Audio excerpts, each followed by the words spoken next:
ঘণ্টাত 120 কিলোমিটাৰ পথ অতিক্ৰম কৰাৰ লক্ষ্য মাৰাথন দৌৰ বিশ্ব অভিলেখ গঢ়িব ৰঙামাটিৰ দুই যুৱকে ৰঙামাটিৰ পৰা কাজিৰঙালৈ পুনৰ কাজিৰঙাৰ পৰা ৰঙামাটিলৈকে দৌৰিব দুই যুৱকে যুৱক দুজনৰ নাম দেৰগাঁৱৰ ৰঙামাটিৰ ৰাজ ৰবি দাস আৰু মুনীন্দ্ৰ দাস বুধবাৰে পুৱা 5 বজাতে ৰঙামাটিৰ পৰা আৰম্ভ কৰিলে দৌৰ ৰাজ ৰবি দাস দেৰগাঁও উচ্চতৰ মাধ্যমিক বিদ্যালয়ৰ কলা শাখাৰ ছাত্ৰ আৰু মুনীন্দ্ৰ দাস দেৰগাঁও কমলদুৱাৰা মহাবিদ্যালয়ৰ অৰ্থনীতি বিভাগৰ ছাত্ৰ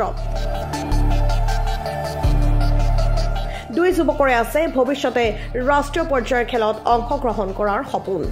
ভাল যেহেতু আমি ইমান দিন কষ্ট কৰি লাষ্ট পৰ্যায়ত পাইছোহি তাৰ কাৰণে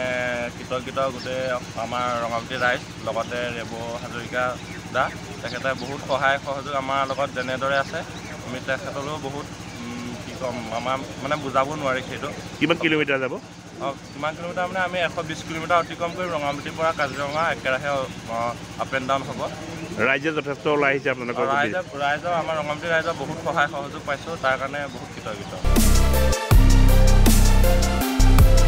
দেৰগাঁৱৰ পৰা দিব্যজ্যোতি কাকতিৰ ৰিপৰ্ট নিউজ 13